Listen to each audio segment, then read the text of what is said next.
balobi King France Télévision ne makam oza besoin de film bien autant la émission bien King France Télévision ne makam chaîne moko ya kanda aïe aïe aïe balobi so to ba minte musala ne makam abonnez massivement la chaîne France King TV et pas Yannick Wenge Béton doit s'abonner kuna boyoka masolo puis ya politique masolo ya Congo masolo ndenge Congo zonge pas ba congolais nous avons la personne à mon master mort ça la même émission trop bien Yannick Wenge la Yannick Wenge yonde makam King France Télévision ne makam musala ne makam pour toi il y a rouge hein il y a le pas mosuan et qui est pas celui-là pas celui-là j'ai compris ça papa pas celui miro il pas celui miro l'air est pas celui miro quoi ma belle et c'est qui soutenir mire et quoi donc miro et c'est qui boy miro ikangaki ah quoi mire et CD la pression mai wana la pression ya mai et est omoni le poids hein poids ya mai ndenge ekati yao eti yao sikoyo mire tellement que water ezalaki molai bukani ekoyi na mire ekuleli mire ekuleli na mire epasuli boye ezali miro eseli donc miro nde moto ekoyi awa nde oui et fini toiture epasuki eye ekoyi kuna ezalaki chambre ya bana balalaki awa bazalaki na chambre bon sikoyo ekweli bana mabele eye ezipi bana mpona kokende la morke batire bana na mabele mpona kokende la morke bana bazali ba âge les moins âgés c'est 13 ans moins âgés 13 ans ok il y a des bosses to ko bazaki na ba 16 manase ko ko za âge ni manase 17 ans et monsieur soit l'âge ni chers téléspectateurs comprenez vraiment donc c'est ça la situation mais mabelo nyo ezalaki na ndako ndako wana nyo soto komboli mabele etondaki na ndako voilà un peu la situation donc mabele nyonso oyo toomona oyo oui etondaki kuna ezalaki ekende mati na ndako ezipiki bana na si bana misato oui ntango miro ye olobaki ntango miro ma ekoti kuna epesi force ya miro cd etindiki voilà miro oyo bana balala misato ezipiki bango oui po bokenda bana na morgue babimisi bazelu babimisi bana na se oui chers téléspectateurs vous comprendre ndenge papa apesi explication donc mbula ebanda kobeta na mbula ondo beta mbula tozalaki nango ya les 3 po tokoma les 4 papa les 4 à 5 hein les 4 à 5 mbula ne betaki ekoti euti pa ba voisin epesi force ya makasi mire cd nde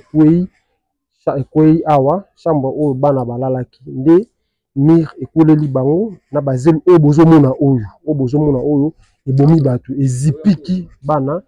nde bana ndenge batiki na salon wana mai nyonso ekotaki na salon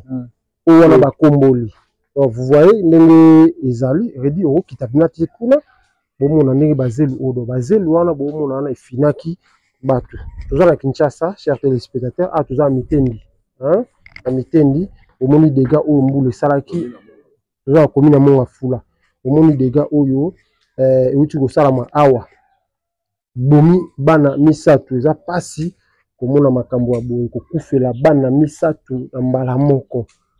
sans kobela sans likambo sans accident bazalaki malamu na butu basongolaki bien na famille na bango na baparents e na butu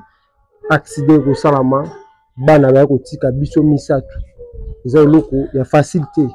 soki oza na motema tokokoka te donc place oyo natelemi eza chambre ya bana place oyo natelemi eza chambre place bana balalaka mbula wana ntango obetaki parce que bato baza na Kinshasa bayebiki mbula moko uti kobeta ya biso awa ezalaki le 4 hein le 4 ti tokoma le 5 beti butu mobimba ti tokomi na tongo mbula na ebeti banda butumba ti tokomi na tongo. Alors je crois bomona ndako wana eza likolo nde sali dégâts. Bon mbula ebeti kuna ye efini bana awa eza pasi mingi bomona quartier tozali après na suka interview oyo bokozwa numéro ya responsable bakopesa papa opesa numéro bon rejoindre kokufela bana misatu mbala moko eza facilité babela ata kobela eza programme te babela accident masasi toni mais liwa ya balali balamuki te pourquoi cause ya mbula topesa nzambe kaka lokumu parce que nyonso eza décision ya nzambe tokozwa abozomona ndako na bango yango wana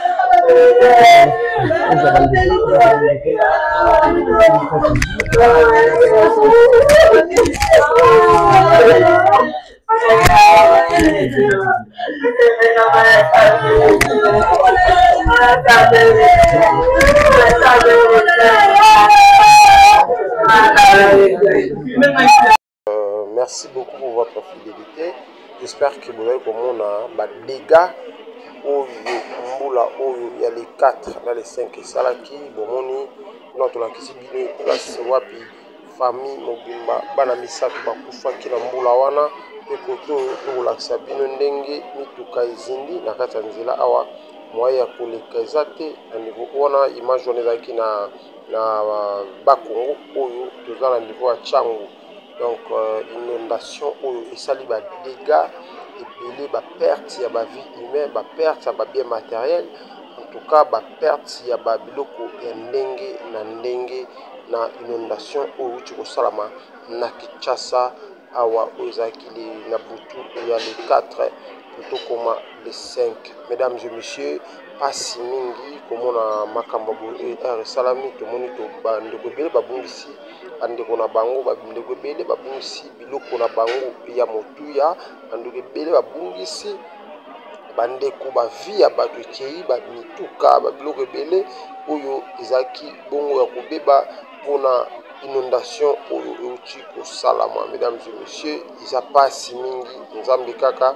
apesa makasi nzambe asunga ba mabota oyo za victime ya babilo na bango za victime ya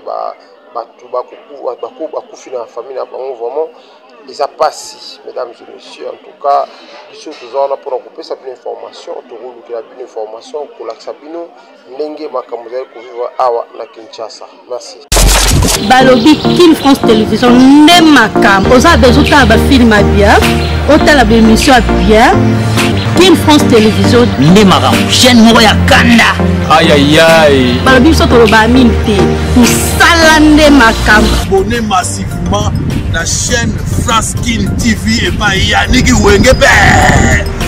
Wenge Béton doit s'abonner kuna boyoka masolo puis ya politique masolo ya Congo masolo ndenge Congo zongi pa ba congolais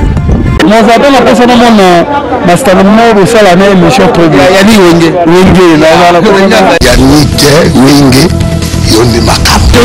King France Télévision, Salande Makam.